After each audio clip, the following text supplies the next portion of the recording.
Mula tayo sa top 10, Time Machine.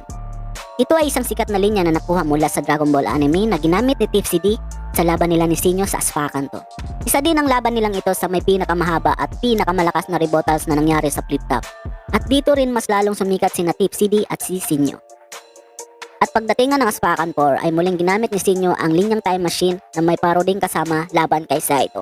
Kaya kung tatatimingan bawat tira mo, kaya malabo kang umubra. Kung walang tatatime limit sa akin ay mas lalong pulbos ka. Kahit magtatatime si Enigma, di ibig sabihin tapos na. Kukuha ko ng time machine at ako ay babalik sa nakaraan. Kaya ko nang tatatimingan bawat tira mo kasi narinig ko na.